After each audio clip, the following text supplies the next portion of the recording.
नमस्ते दोस्तों। आज अपन कक्षा 7 पाठ 1 इस्लाम का भारत में आगमन नामक पाठ को पढ़ेंगे तथा इस पाठ के महत्वपूर्ण प्रश्नों को समझेंगे तथा उनके बारे में जानेंगे। जैसे इस्लाम का भारत में शुरुआत कब होती है, तो यह अरब देश की बात है। वहाँ के मक्का नामक शहर में सन 570 ईस्वी में हज़रत मोहम्मद का जन्म होता है। फिर इसके बाद मोहम्मद साहब कुरैश कबीले के थे। इसके बाद 622 ईस्वी को पैगंबर के मक्का से मदीना की यात्रा इस्लाम जगत में मुस्लिम सम्मत या इसको कहते हैं हिजरी सम्मत के नाम से जाना जाता है। इसके बाद 610 ईस्वी में मक्का के पास हीरा नामक गुफा में ज्ञान प्राप्त हुआ। इसके बाद फिर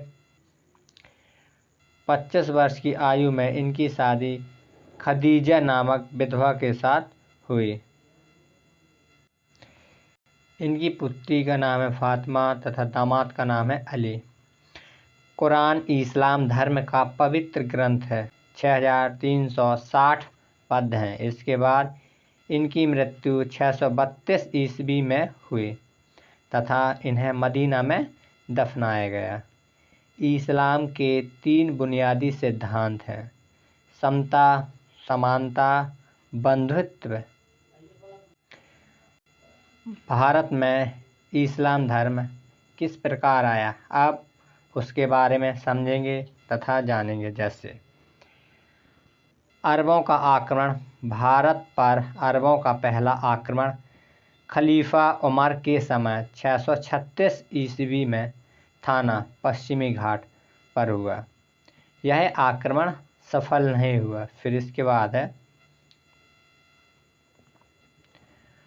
दूसरा है फिर मोहम्मद बिन कासिम ने 712 ईस्वी में सिंध के शासक राजा दाहिर को पराजित कर सिंध पर अरबों का राज स्थापित किया 712 ईस्वी में। इसके बाद फिर 932 ईस्वी में अलप्तगीन नामक एक तुर्क सरदार गजनी साम्राज्य की स्थापना की, जिसकी राजधानी गजनी थी। फिर है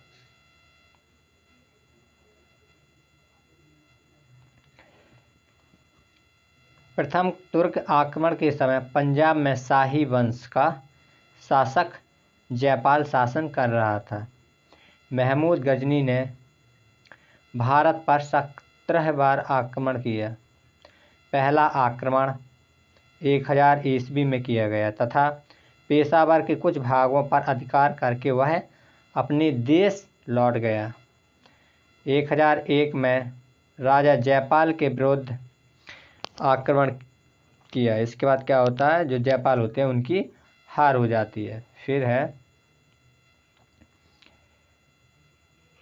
1025 में सोमनाथ मंदिर पर आक्रमण होता है, जो इस मंदिर की लूट में उसे करीब 20 लाख दीनार की संपत्ति हाथ लगी। सोमनाथ की रक्षा में सहायता करने के कारण अनिलवाड़ा के शासक पर महमूद ने आक्रमण किया। फिर है सोमनाथ मंदिर गुजरात के सौराष्ट्र क्षेत्र के वेरावल में स्थित है। यह 12 ज्योतिर्लिंगों में से एक है। आधुनिक मंदिर का निर्माण सरदार वल्लभ भाई पटेल के प्रयास से हुआ। भारत के प्रथम राष्ट्रपति डॉक्टर राजेंद्र प्रसाद के हाथों से 11 मई 1951 ईस्वी को यहाँ ज्योतिर्लिंग की स्थापना की गई। इसके बाद गजनी का अंतिम भारतीय आक्रमण 1027 में जाटों के विरुद्ध था। इसके बाद फिर महमूद गजनी की मृत्यु 1030 ईस्वी में हो जाती है। महमूद गजनी सुल्तान की उपाधि धारण करने वाला पहला शासक था जिसने सुल्तान की उपाधि धारण की। अल-बिरूनी, फिरदौसी, उलवी तथा फरूखी महमूद गजनी के दरबार में रहते थे। इसके बाद अल-बिरूनी मध्य एशिया का प्रसिद्ध विद्वान था। इनका पूरा नाम अबू रेहान मोहम्मद बिन अहमद था। अल-बिरूनी ने यहाँ संस्कृत भाषा, भारतीय दर्शन और ज्योतिष शास्त्र का अध्ययन किया। पुराणों का अध्ययन करने वाला प्रथम मुसलमान अल-बिरूनी था जिन्होंने पुराणों का अध्ययन किया। अल-बिरूनी की पुस्तक किताब उल हिंद, या इसको कहते हैं तहकीक-ए-हिंद, इसमें 11वीं शताब्दी के भारत के सामाजिक एवं सांस्कृतिक जीवन मतलब रीति रिवाज, समाज, तौर तरीके पर विस्तार से जानकारी दी है। इसके बाद फिर है मोहम्मद गौरी अफगान की गौर नामक स्थान का था। उसने गजनी पर 1173 से 74 ईस्वी में अधिकार कर लिया। भारत पर उसने अपना पहला आक्रमण 1175 ईस्वी में मुल्तान पर किया। मुल्तान पर विजय करने के बाद गौरी ने गुजरात पर 1178 ईस्वी में आक्रमण किया।